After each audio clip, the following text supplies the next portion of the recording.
시편에는 여러 가지 종류가 있다고 말씀드렸죠. 그 중에서 여러분 여러 시 중에서 최고의 하이라이트, 최고의 신앙의 경지는 무슨 시라고 그랬습니까, 여러분? 찬양시예요. 왜 찬양시가 신앙의 최고의 극치고 가장 귀하고 아름답냐면, 여러분 우리 사람 살아갈 때 좋은 위대한 음악가나 예술가를 만날 때 여러분, 야 정말 잘한다, 훌륭하다, 대단하다, 이런 표현까지는 하는데 그 사람에게 대해서 곡을 써가지고 가사를 붙여서 그 사람을 노래하지는 않는다, 그 말이에요. 그래서 여러분, 찬양은 그런 감탄과 그리고 여러분 또 감사와 이런 모든 것들을 넘어서 내 영혼이 전적으로 하나님께 동의하여 거기에 가사를 붙이고 곡조를 붙여서 부르는 게 찬양이다. 우리 지난 시간에 살펴봤잖아요. 오늘 여기 우리가 읽은 시편 8편이 시편에서 제일 처음 나오는 찬양시예요. 한번 우리 예쁘죠? 아름답죠? 한번 1절 읽어볼까요? 시작. 여호와 우리 주여, 주의 이름이 온 땅에 어찌 그리 아름다운지요. 주의 영광이 하늘을 덮었나이다. 여호와 우리 주여. 여러분, 첫 찬양의 첫 구절이 다윗의 고백이에요. 근데 이 다윗이 첫 구절에 냅다 하나님 앞에 감탄을 넘어서 찬양을 부르는 내용이 하나님의 뭘 먼저 부르고 있는 거예요? 이름을 먼저 부르고 있어요. 그래서 우리 지난주에 하나님의 이름에 대해서 살펴봤잖아요. 하나님의 이름 안에는 아주 중요해요, 이게. 하나님의 이름을 부른다는 거. 하나님의 이름 안에는 하나님의 하나님 되심이 다 들어가 있어, 거기에. 하나님의 하나님 되심. 어떻게 말로 표현할 방법이 없어요. 그러니까 하나님의 하나님 되심이 다 거기에 들어가 있으니까 하나님의 계시가 거기에 다 들어가 있는 거예요. 계시, 하나님이 스스로 자기를 알려주시는 모든 것이 하나님의 이름 안에 다 들어가 있는 거예요. 그래서 하나님의 성실하심, 하나님의 보호하심, 하나님의 지키심, 하나님의 영원하심, 하나님의 자비하심, 하나님의 그 사랑, 하나님의 긍휼, 여러분 또 그 하나님의 여러분 무소부재하심, 끝이 없겠어요. 그 모든 내용이 하나님이라고 하는 이름 안에, 여호와라고 하는 그런 이름 안에 거기 다 들어가 있다, 그 말이에요. 그리고 그것뿐만 아니라 하나님이 하신 모든 일들, 대표적으로 뭐가 있어요? 우리를 구원하신 구원의 일이 있고, 이 세상을, 우주를, 또 그리고 천국을 창조하신 창조의 일이 있는 거죠. 그래서 여러분, 여기 하나님의 이름 안에는 하나님이 하신 일뿐만 아니라, 사역뿐만 아니라 하나님의 성품과 하나님의 속성이 거기 안에 다 들어가 있는 거예요. 특별히 오늘 다윗이 고백하는 하나님의 본명이 뭐예요?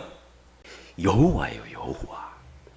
다윗이 하나님의 이름 중에서도 하나님의 본명인 여호와라고 하는 그런 이름을 부르고 있는데, 역시도 여호와라고 하는 그런 이름 안에도 하나님의 하나님 되심이 거기 다 들어가 있어요.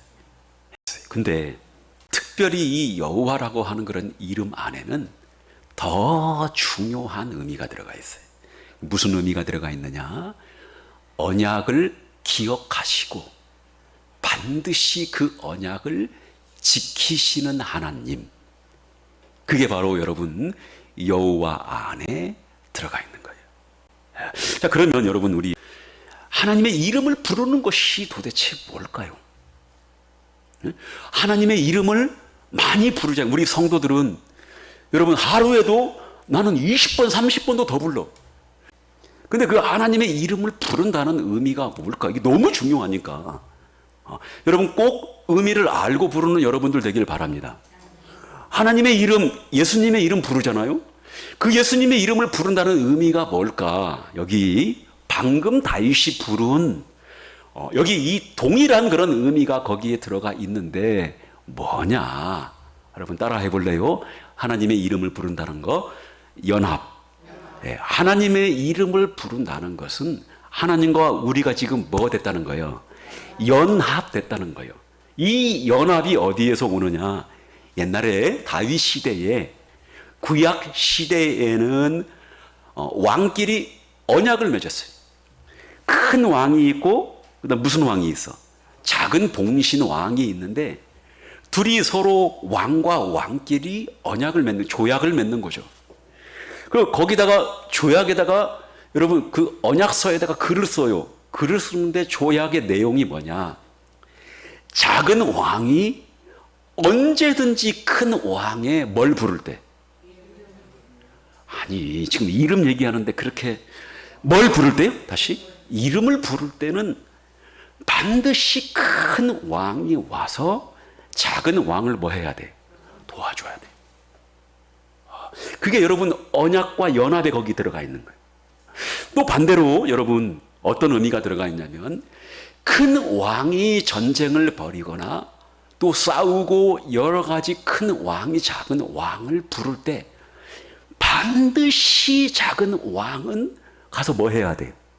도와줘야 돼요. 그래서 언약이라고 하는 이름을 부른다는 그 의미는 어떤 의미가 들어가 있냐? 나는 당신을 전적으로 의지하고 신뢰합니다. 나는 당신께 전적으로 충성합니다.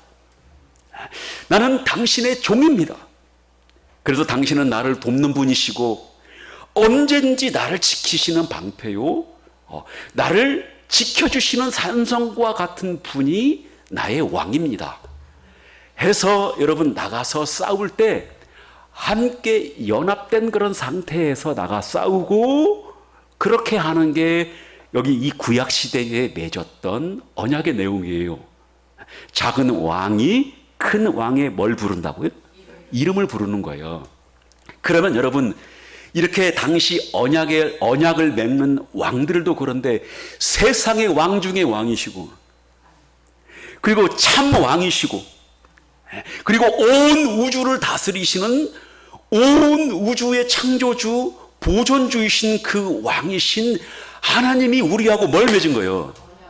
언약 맺었잖아요. 언약.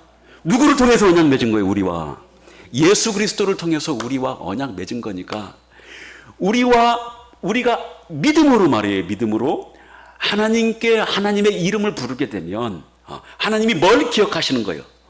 하나님의 이름을 기억하시는 게 아니라 우리와 맺은 뭘 기억하는 거예요?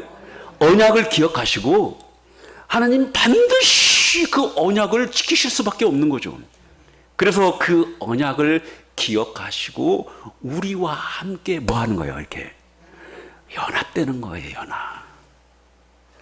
여러분 제가 지금 이렇게 말씀드리는 것은 제 지식으로만 지금 말씀드리는 게 아니에요. 설교는 여러분 지식만 전달하면 여러분들이 대번 알아요.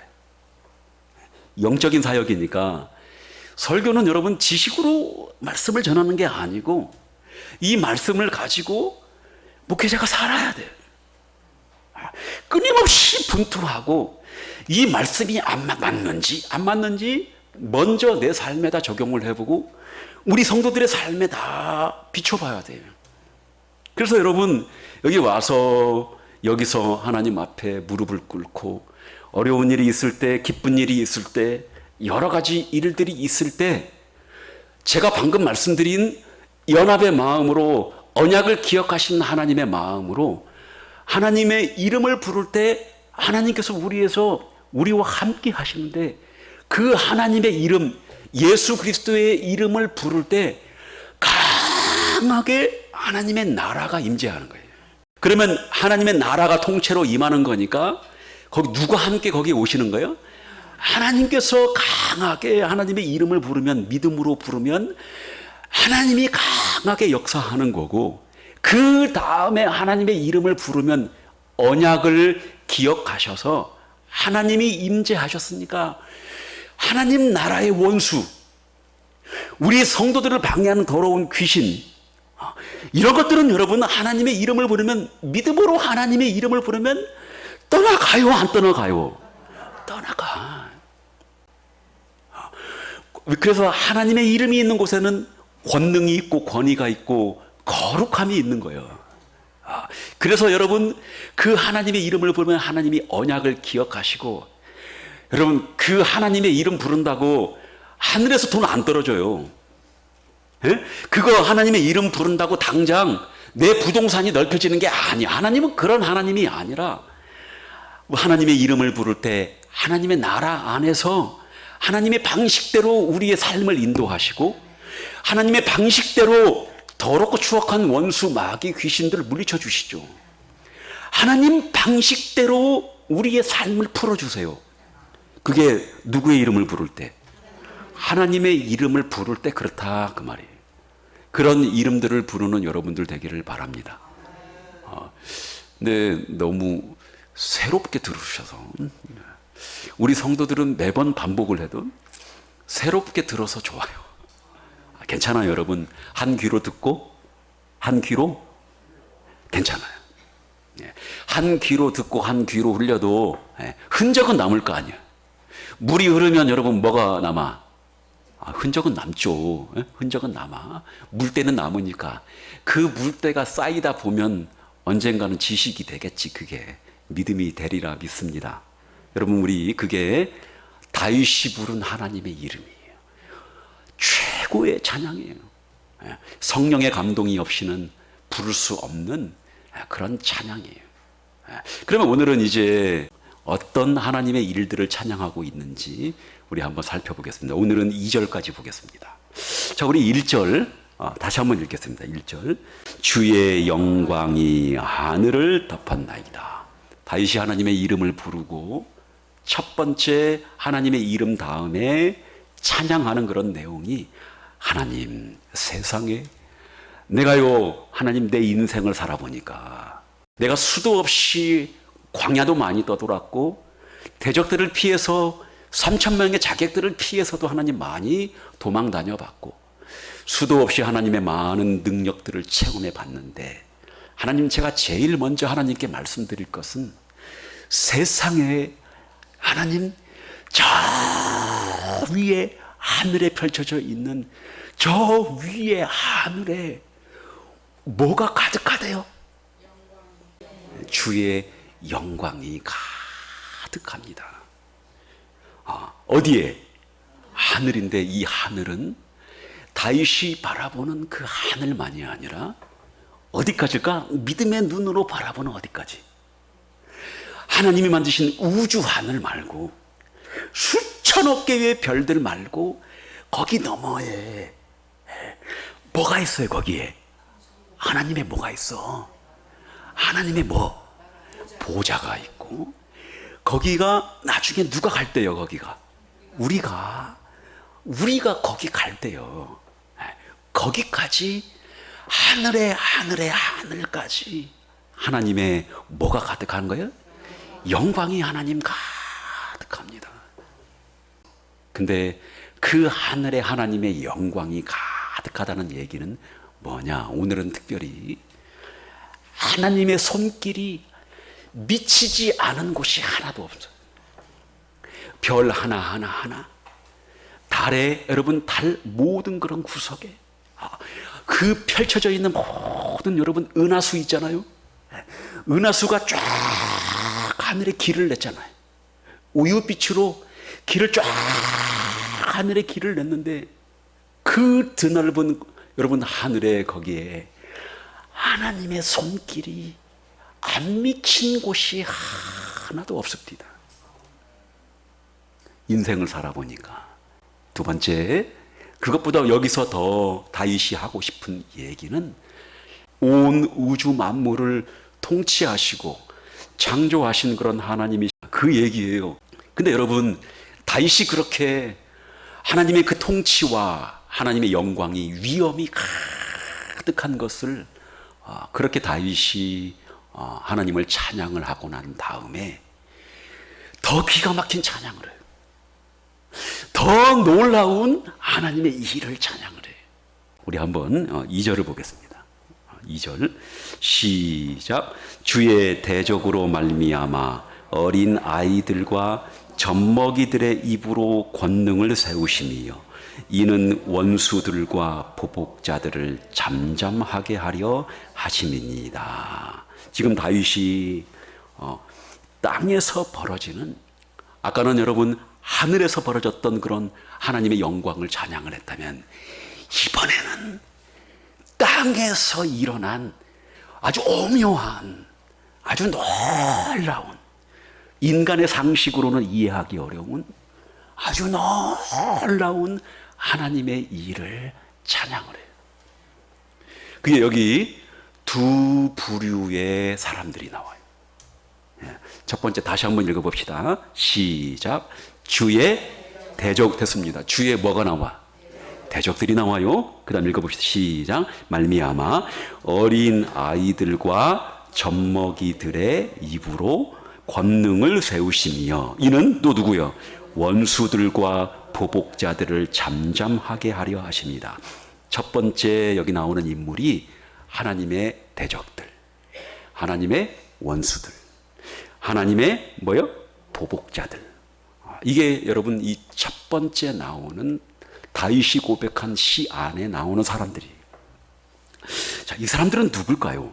누구냐면 여러분 하나님을 인정하지 않고 무시하는 사람들, 하나님의 이름도 부르지 않는 사람들, 하나님을 송축하지 않는 사람들, 또 하나님을 의지하지 않고 하나님을 싫어하는 사람들, 또 자신의 그렇기 때문에 하나님 없이 살아가기 때문에 오로지 살아가는 것은 자신의 힘과 자신의 지혜와 자신의 능력으로만 살아가는 그런 사람들. 그래서 여러분 하나님을 멀리하는 그런 사람들이기 때문에 뭐라고 부르냐? 하나님의 왼수. 원수가 아니라 뭐예요? 왼수. 하나님의 대적자. 또 뭐? 하나님의 보복자라고 불리는데 우리는 이 사람들을 뭐라고 부르느냐? 하나님을 믿지 않는 불신자라고 한다 그 말이에요. 또 한 부류가 나와요. 누가 나올까? 우리 어린 아이들과 누구? 젖먹이들이 나와요. 두 번째 부류예요. 여기 이 사람들은 누굴까? 어린 아이들과 젖먹이들이니까 젖먹이들은 엄마의 도움 없이 엄마가 젖을 주지 않으면 금세 굶어 죽고 마는 그런 사람들이에요. 그런 게 우리 아이들이죠. 그래서 여기 젖먹이들은 한순간도 엄마의 도움 없이는 살아갈 수 없는 사람들. 그러니까 여기 어린아이 젖먹이들은 누구를 의미하느냐? 한순간도 하나님의 도움이 없이는 살아갈 수 없는 사람들. 아멘. 자, 여기 다시 한번 우리 2절 좀만 앞에 봅시다. 시작. 주의 대적으로 말미암아 어린 아이들과 젖먹이들의 뭐가 나와요? 뭐가 나와? 젖먹이들의 뭐? 입을 주목할 필요가 있는데 젖먹이들의 입이니까 여러분 입이니까 하나님의 이름을 부르는 그런 사람들이, 하나님께 찬송 부르는 그런 사람들, 어려울 때 나와 하나님께 입으로 뭐하는 사람들, 기도하는 그런 사람들. 그래서 여기 어린 아이와 젖먹이들 이 두 번째 부류는 하나님을 믿는 하나님의 백성들을 의미하는 거죠. 그런데 여러분 여기 신기한 것은 다윗이 하나님 앞에 찬양하는 그 찬양의 내용은 여러분 하나님만 의지하는 젖먹이들과 어린 아이들에게만 하나님께서 구원을 베푸신다 그 말. 다른 사람은 구원하지 않고 어린 아이와 젖먹이들만 하나님께서는 구원하시고 어린 아이와 젖먹이들이 아닌 나머지 모든 사람들은 하나님의 원수고 하나님께서 그들을 반드시 심판하신다는 그런 내용이에요. 다윗이 찬양하는 내용은 하나님의 구원을 찬양하고 있어요. 구원을 찬양하고 있어요. 할렐루야. 하나님이 베푸시는 이 세상의 구원의 방식이 너무 오묘해서, 너무 놀라워서, 너무 신묘막측해서 다윗이 여기다가 딱 한 줄로 기록을 해놨는데, 뭘 기록을 해놨느냐? 시로 거기에 기록을 해놨는데, 사실은 여기에 들어가 보면은 두 가지 하나님의 구원 방식이 나와요. 하나는 하나님이 어떤 사람들만을 구원하시는가, 구원의 대상을 얘기하는 거고, 또 하나 하나님이 어떤 방식으로 구원하시는가, 구원하시는 방법이에요. 자, 여러분, 그러면 우리 다윗이 여기 이 시의 1차적인 그런 완성은, 성취는, 경험은 다윗이겠죠. 다윗이 이것을 경험했으니까 그랬을 거 아니에요. 그래서 다윗이 삶 속에서 하나님의 구원과 원수들을 무찌르는 거, 하나님이 어떤 사람을 선택하는지 그걸 경험했으니까 지금 여기다 고백을 하는 거 아니에요. 그렇지 않아요? 그러면 여러분, 다윗이 언제 이런 일들을, 하나님의 구원의 방식과 하나님이 어떤 사람을 구원하시는지 경험을 했을까? 아주 많이 경험했죠. 사무엘상 16장 12절 보겠습니다.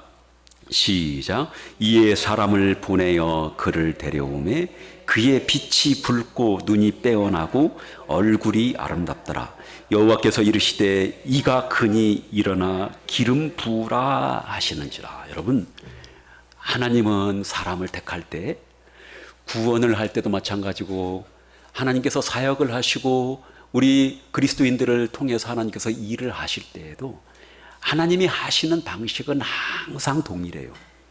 하나님은 여러분, 지혜 있는 자, 능력 있는 자, 지식이 많은 자를 하나님께서 보시는 것이 아니라, 하나님은 항상 하나님이 정해놓으신 그런 사람들이 있어요. 하나님은 뭘 본다고요? 중심을 봐요. 근데 심지어 그 중심까지도 누가 만들어주셔? 하나님께서 만들어주셔요.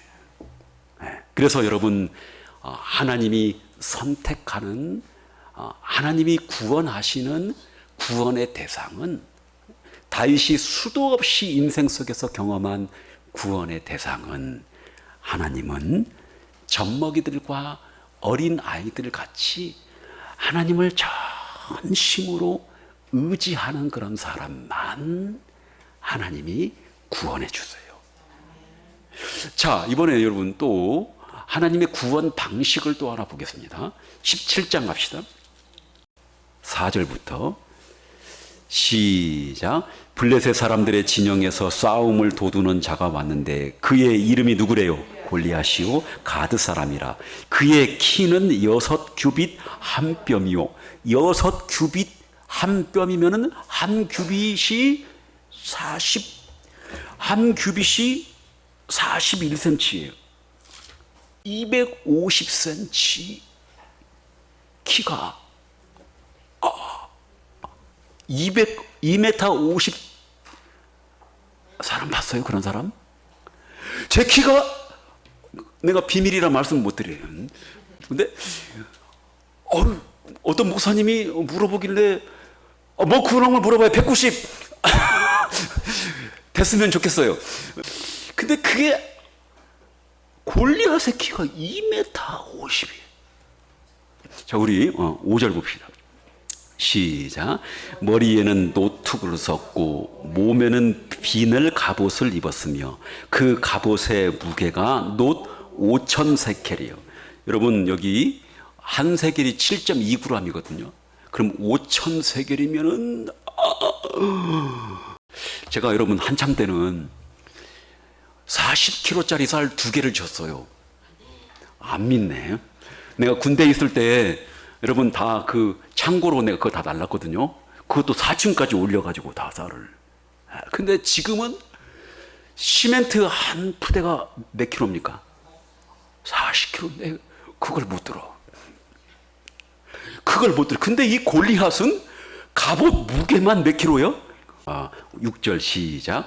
그 다리에는 놋 각반을 쳤고 어깨 사이에는 놋 단창을 메었으니. 7절. 그 창 자루는 배틀채 같고 창 날은 철 600세겔. 창 날만 4.5kg. 이 골리앗이라고 하는 장수를 우리 17장 봅시다. 48절 49절 시작. 블레셋 사람이 일어나 다윗에게로 마주 가까이 올 때에 다윗이 블레셋 사람을 향하여 빨리 달리며 손을 주머니에 넣어 돌을 가지고 물매로 던져 블레셋 사람의 이마를 치매 돌이 그의 이마에 박히니 땅에 엎드러지니라. 50절.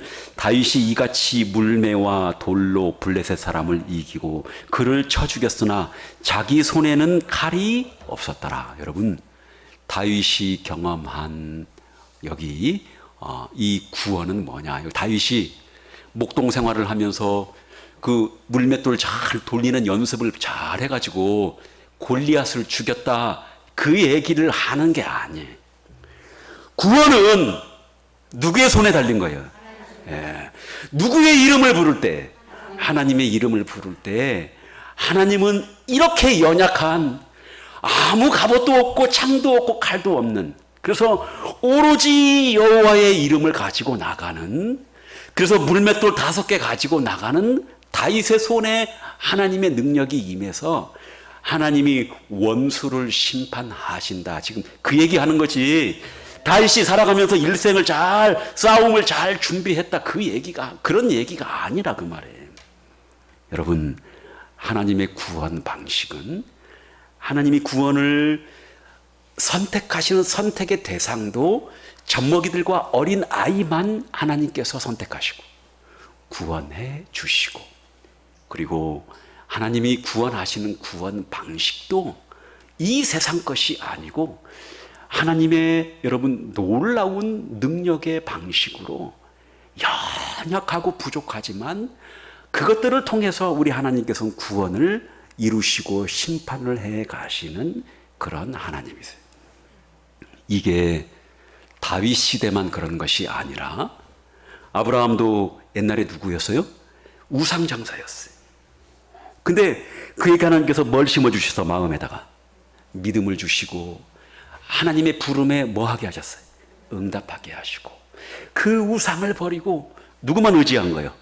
하나님만 의지하게 했으니까 아브라함도 젖먹이고, 누구요? 어린아이죠. 여러분, 요셉 보세요. 노예잖아요. 그 애굽에 잡혀가서 그 노예 같은 그 노예를, 요셉을 하나님께서 사용하셔서 온 이스라엘 사람들뿐만 아니라 애굽에 있는 그런 사람들까지도 다 구원하시잖아요. 이게 오늘 다윗이 고백하는 여호와 우리 주여, 이름뿐만 아니라 젖먹이들과 어린 아이들의 입으로 하나님 권능을 세우시는 하나님이십니다. 그리고 하나님 그 입으로 원수들과 대적자들을, 보복자들을 잠잠케 하시는 그런 하나님이십니다. 그렇게 고백했던 거죠. 자, 그러면 여러분 이제 점점 더 중요해지죠. 이런 다윗의 이 시편 8편 2편의 어마어마한 하나님의 구원의 고백을 신약 시대에, 우리 예수님 시대에, 또 그리고 사도 시대에 어떻게 이 말씀들이 이루어지고 적용이 됐을까? 그게 중요하겠죠. 우리 한번 보겠습니다. 마태복음 21장으로 갑시다. 14절부터 보겠습니다. 14절부터 시작. 맹인과 전원자들이 성전에서 예수께 나오매 고쳐주시니. 지금 예수님이 성전에, 예루살렘 성전에 입성하셨어요. 입성하셔서 뭐 하셨느냐? 사람들을 가르치고 병자들을 뭐 하셨어요? 고쳐주셨어요. 자, 15절 보겠습니다. 시작.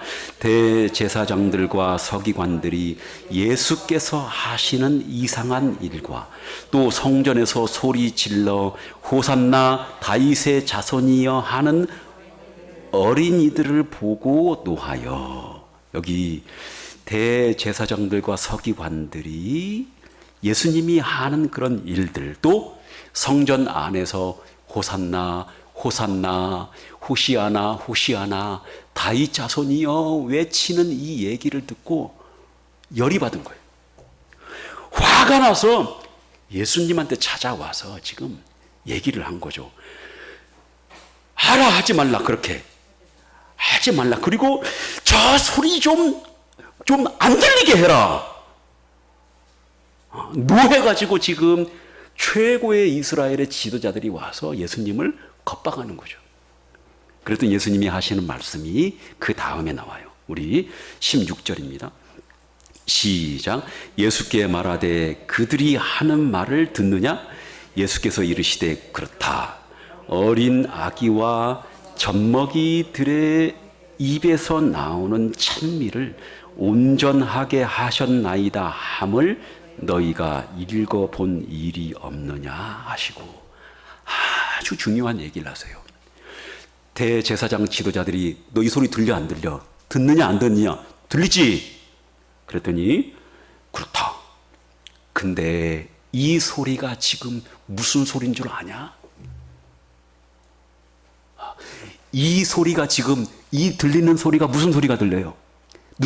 누가 어떤 애들, 제가 벌써 알려줘 버렸네. 네. 누가, 어린이가 어린이가 지금 막 부르고, 그리고 그 안에서 이적들이 막 일어나는 그런 소리, 어린이들이 호시아나 호시아나 막 외치는 그런 소리, 그런 소리를 지금 예수님이 그렇다, 넌 들린다. 근데 이 소리가 무슨 소리인 줄 아냐? 이게 다윗이 시편 8편 2절에서 예고한, 그러니까 다윗이 경험했지만, 여러분 다윗의 이 시편 8편 2절에는 앞으로 이런 일들이, 이런 하나님의 놀라운 구원의 일들이 앞으로 펼쳐질 것이라고 하는 여기 이 예언의 의미도 시편 8편 2절에 담고 있었던 거예요. 다윗 시대만 그런 것이 아니라 앞으로 누가 오시면요, 메시아가 오게 되면, 하나님이 보내신 메시아가 오게 되면 앞으로 그런 일이 벌어질 거라고 하는 내용을 시편 8편 2절에 지금 다윗이 지금 성령에 감동되어서 예언하고 있는 거죠. 근데 예수님이 하시는 얘기가, 이 소리가, 이 찬양의 소리가 지금 무슨 소리인 줄 아냐? 다윗이 시편 8편 2절에서 예고한 어린이들과 젖먹이들의 입을 통해서 하나님께서 구원을 베푸시는 그 말씀이 지금 성취되고 있는 거야. 그 말씀이 지금 너희 생생하게 듣느냐 보느냐, 그 말씀이 지금 이루어지는 순간이다. 그렇게 여러분, 그 어린 아이들의 진정한 찬양의 그 소리가 다윗이 얘기한 시편 8편에서 찬양하면서 예언한 시편 8편 2절의 말씀이 이루어지고 있는 거다. 그러니까 여기에서 알 수 있는 거죠. 여기 대제사장 서기관들은 누구요? 원수, 대적, 보복자예요. 그리고 여기 나오는 예수님의 고침을 받고 찬양을 하는 어린이들은 누구예요? 어린이들은 누구예요? 어린이들과 젖먹이들이에요. 우리 다시 한번 봅시다. 우리 마태복음 11장 갑시다. 가까우니까 23절 25절 시작. 가버나움아 네가 하늘에까지 높아지겠느냐? 음부에게까지 낮아지리라.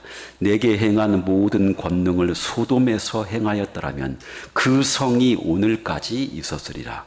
내가 너희에게 이르노니 심판날에 소돔 땅이 너보다 견디기 쉬우리라 하시니라. 25절 그때에 예수께서 대답하여 이르시되 천지의 주제이신 아버지여, 이것을 지혜롭고 슬기 있는 자들에게는 숨기시고 어린 아이들에게는 나타내심을 감사하나이다. 여기 또 나와요. 여러분, 여기 예수님이 고라신, 벳세다, 가버나움 거기에서 뭘 전했어요? 복음 전했어요. 하나님 나라 알렸어요. 전도했어요. 그런데 이 사람들이 받아 안 받아? 안 받아. 그래서 예수님이 저주를 막 퍼부어요. 세상에 너희 그렇게 내가 복음을 전했는데 너희 나중에 소돔에서 행했다면 벌써 그 사람들 믿었을 거다. 근데 나중에 너희 음부에까지 이 가버나움아 고라시나 베세다야 낮아지리라. 근데 그 다음에 예수님이 하나님께 기도를 하죠. 천지의 주제이신 하나님, 하나님의 아들은 유일한 나밖에 없습니다.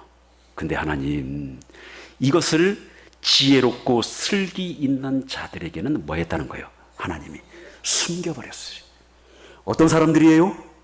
돈으로 사는 사람들, 자기의 지혜로 사는 사람들, 자기의 능력으로 사는 그런 사람들, 이런 사람들에게는 하나님께서 구원을 다 숨겨버리고 나중에 심판하시죠. 그리고 어린아이, 누구예요? 예수님을 따라다니는 베드로, 야고보, 요한 같은 그런 제자들은 어린아이들에게는 그 사실을 알려주시죠. 하나님이 깨닫게 해주시죠. 그래서 이런 사람들이 뭐냐? 어린아이 젖먹이고, 자, 우리 28절 보겠습니다. 시작. 수고하고 무거운 짐진 자들아 다 내게로 오라. 내가 너희를 쉬게 하리라. 이런 사람들이 뭐예요?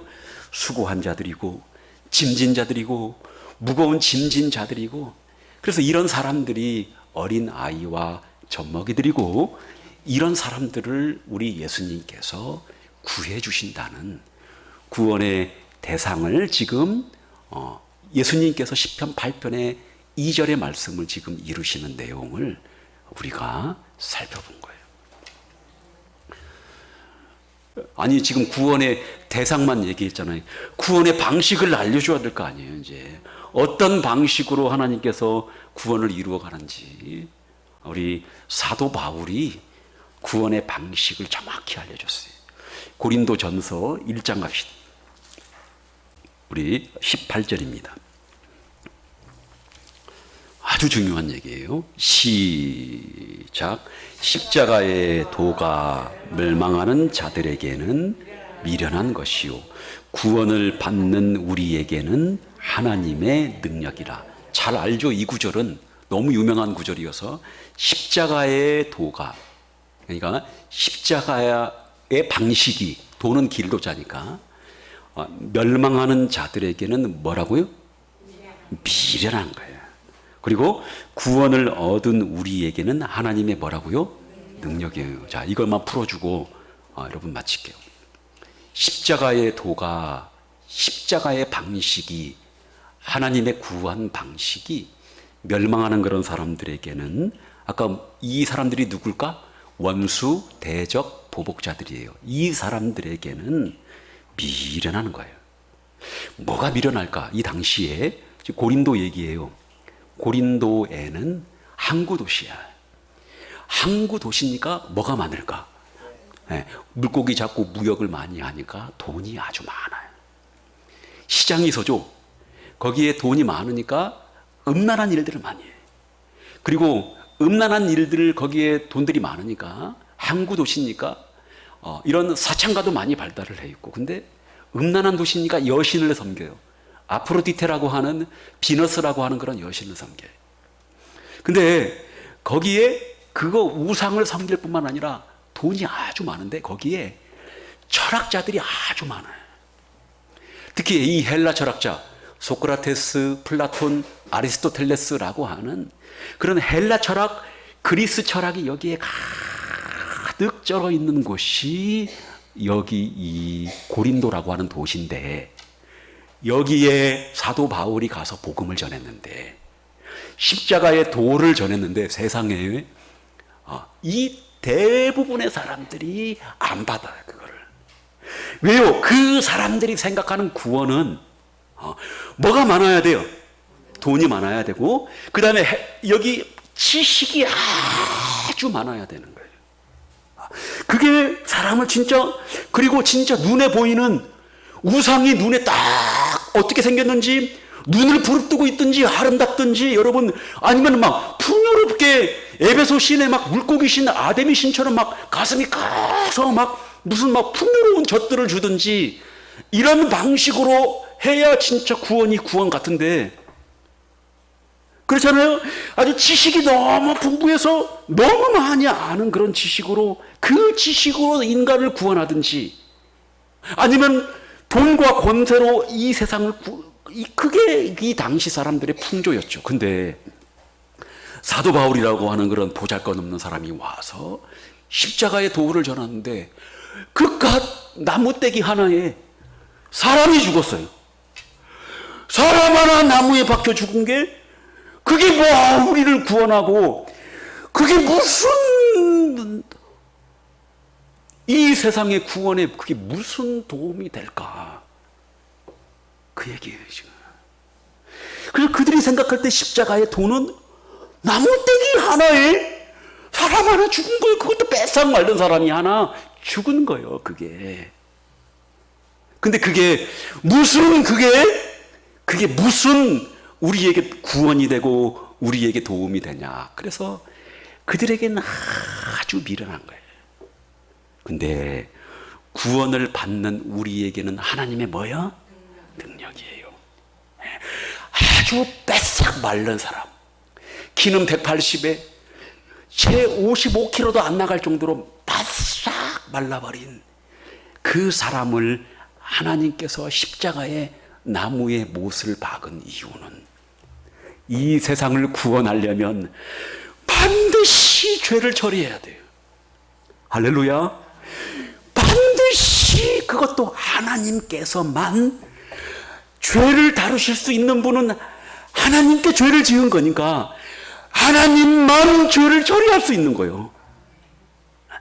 그래서 그 하나님만 그 죄를 처리하시는데 하나님이 그 죄를 어떻게 처리하시느냐?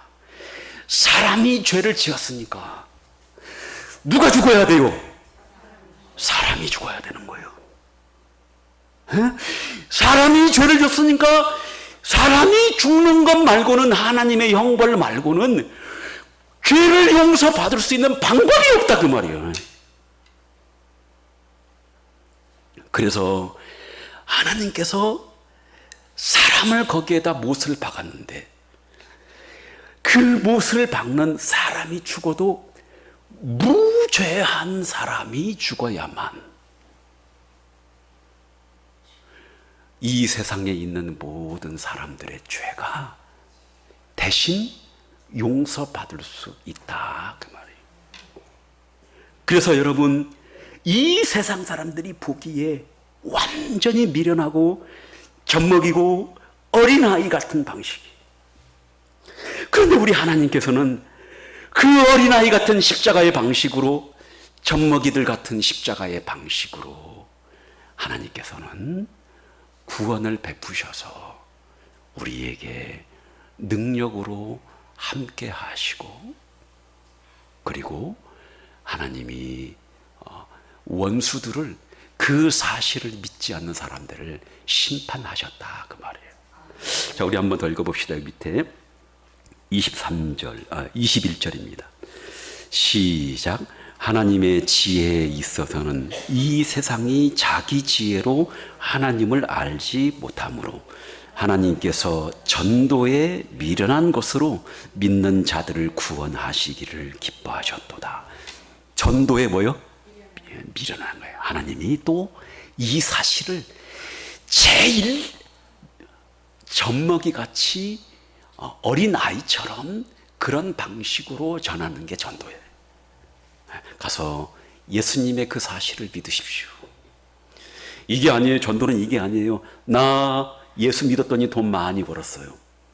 그러니까 나처럼 돈 많이 벌려면 예수 믿으십시오. 이 방식이 아닌 거죠. 전도는 아주 미련한 방식이 하나야. 그 예수님이 우리의 죄를 위해서 십자가에 못 박혀 돌아가셨다. 그 사실이 시편 8편 2절에서 얘기하는 하나님의 구원 방식이다. 자, 마지막 우리 29절 읽고 마치겠습니다. 자, 우리 27절부터 26절부터 보겠습니다. 29절까지 읽고 마치겠습니다. 시작. 형제들아 너희를 부르심을 보라. 육체를 따라 지혜로운 자가 많지 아니하며 능한 자가 많지 아니하며 문벌 좋은 자가 많지 아니하다. 맞죠? 그러나 하나님께서 세상에 미련한 것들을 택하사 지혜 있는 자들을 부끄럽게 하려 하시고 세상에 약한 것들을 택하사 강한 것들을 부끄럽게 하려 하시며 하나님께서 세상의 천한 것들과 멸시받는 것들과 없는 것들을 택하사 있는 것들을 폐하려 하지. 29절입니다. 시작. 이는 아무 육체도 하나님 앞에서 자랑하지 못하게 하려 하심이라. 너희 고린도 교회 교인들아, 너희 중에 문벌 좋은 자 없잖아. 돈 많은 사람 없잖아. 그리고 지혜로운 자 없잖아. 근데 너희 믿었잖아. 하나님이 다 이런 것들 폐하고 너희 같은 그런 사람들을 구원해 주신 거야. 이게 하나님 방식이야. 아무도 하나님 앞에서 자랑하지 못하게 하려고. 사랑하는 성도 여러분, 이제 말씀을 마치겠습니다. 여러분, 오늘 이 말씀을 적용해 볼 수 있는 것은 우리 모두가 젖먹이고 어린 아이들이에요. 전부 그래요. 하나님은 그런 사람만 구해주니까 하나님이 우리를 젖먹이와 어린 아이로 만드셔서 하나님을 의지하게 하고 찬송 부르게 하고 기도하게 하셔서 하나님을 찾게 하셔서 우리를 구원하신 거죠. 이게 우리가 젖먹이 어린 아이들, 그런 우리들을 구원해 주신 것이고, 그리고 여러분, 우리가 또 하나 기억해야 할 것은 우리는 항상 살아갈 때도 젖먹이와 뭘로 살아가는 거예요?